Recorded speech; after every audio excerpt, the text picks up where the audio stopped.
ఓబద్యా గ్రంథము అధ్యాయం 1 ఓబద్యాకు కలిగిన దర్శనము. ఎదోమును గురించి ప్రభువగు యెహోవా సెలవిచ్చునది. యెహోవా యొద్ద నుండి వచ్చిన సమాచారము మాకు వినబడెను. ఎదోము మీద యుద్ధము చేయుదము లెండని జనులను రేపుటకై దూత పంపబడియున్నాడు. నేను అన్యజనులలో నిన్ను అల్పునిగా చేసితిని, నీవు బహుగా తృణీకరింపబడుదువు.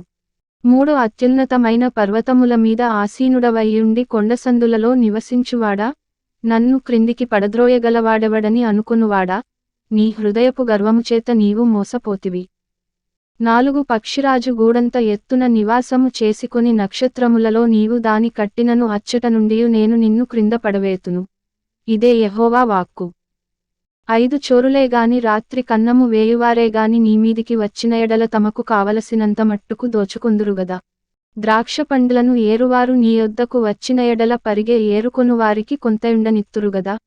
నిన్ను చూడగా నీవు బొత్తిగా చెడిపోయియున్నావు. 6 ఏశావు సంతతివారి సొమ్ము సోదా చూడబడును. వారు దాచిపెట్టిన ధనమంతయు పట్టబడును. 7 నీతో సంధిచేసినవారు నిన్ను తమ సరిహద్దు వరకు పంపివేయుదురు. నీతో సమాధానముగా ఉన్నవారు నిన్ను మోసపుచ్చి నీకు బలాత్కారము చేయుదురు. వారు నీ అన్నము తిని నీ కొరకు ఉరి యొడ్డుదురు. ఎదోమునకు వివేచన లేకపోయెను. 8 ఆ దినమందు ఏశావు పర్వతములలో వివేచన లేకపోవునట్లు ఎదోములో నుండి జ్ఞానులను నాశము చేతును.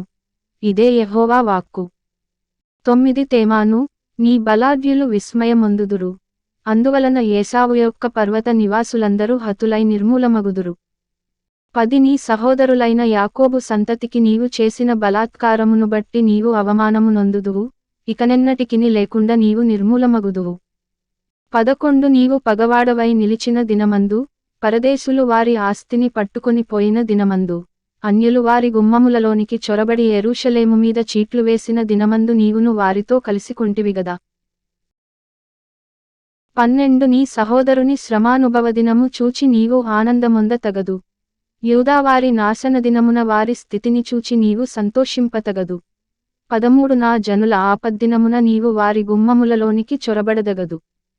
వారి ఆపద్దినమున నీవు సంతోషపడుచు వారి బాధను చూడతగదు. వారి ఆపద్దినమున నీవు వారి ఆస్తిని పట్టుకొనతగదు. 14 వారిలో తప్పించుకొనిన వారిని సంహరించుటకు అడ్డత్రోవలలో నీవు నిలువతగదు.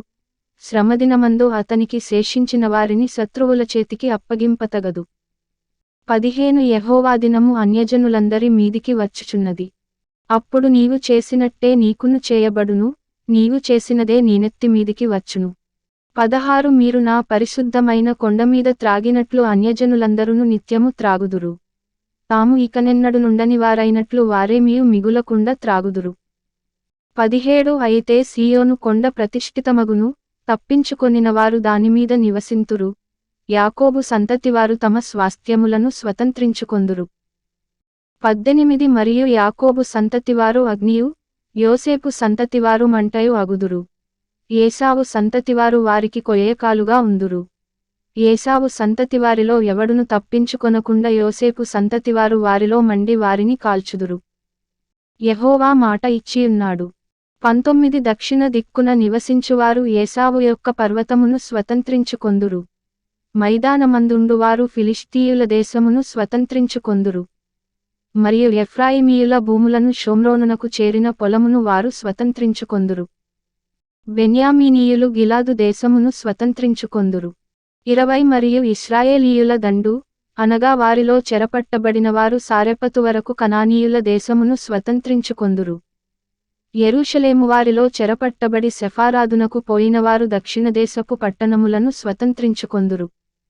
21 మరియు ఏశావు యొక్క కొండకు తీర్పు తీర్చుటకై సీయోను కొండమీద రక్షకులు పుట్టుదురు. అప్పుడు రాజ్యము యెహోవాదియగును.